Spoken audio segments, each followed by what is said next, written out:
Hi guys, and welcome back to second part of my video tutorial on how I create character in Photoshop. For second part of this tutorial, I will present you how I go from line art to simple grayscale.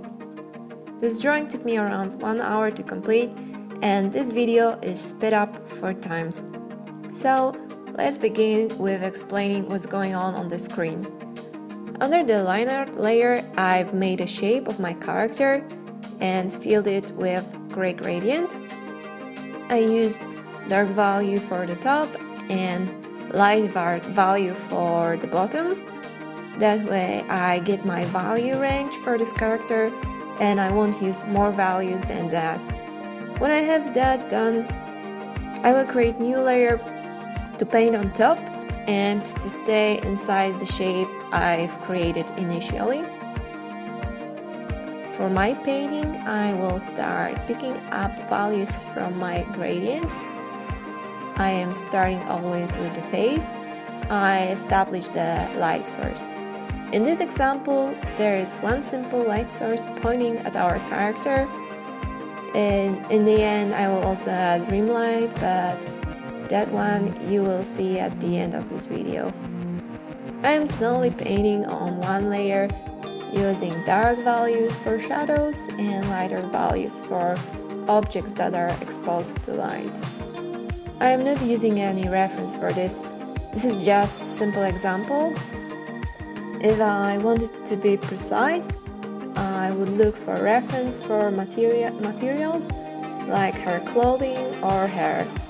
For purpose of this example, I am not doing that, just painting from my head how I imagine things looks like. So this could also be a great exercise to try to improve on your imaginative drawing. You can make new layers to separate objects on the character. For example, here I would pick her jewelry and clothing and paint on different layers and stack them in order so clothing would be beneath jewelry. This way I can paint clothing without destroying already painted details. I like to use option in layers window called lock transparency. This way I won't destroy shapes I have already created and I will only paint inside them. Maintaining shapes is very important for me. When I paint, I don't only use brushes, but I can also use lasso tool to create shapes with clean edges.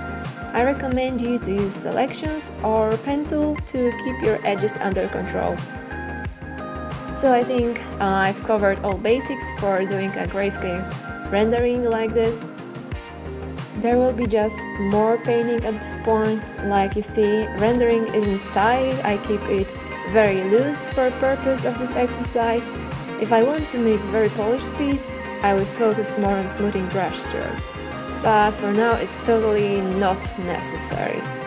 I will add some rim light in the end to bring up the shape of the character. It will make it pop more and give it the sense of it being a 3D object. For the background, I would just use some brushes with texture to make it more interesting rather than just leaving plain gradient. That sums up pretty much of this step of how I work in grayscale while I create characters. Hope some of you will find useful tips in here. Next and last part of this video series will cover how I add colors to my characters. If you are interested, please come back to my channel for that, or even better, subscribe to get notifications about my new videos. For now, stick around until the end of this video to watch the full process. After you're done watching, share some comments below if you liked that and you would like to see more from me.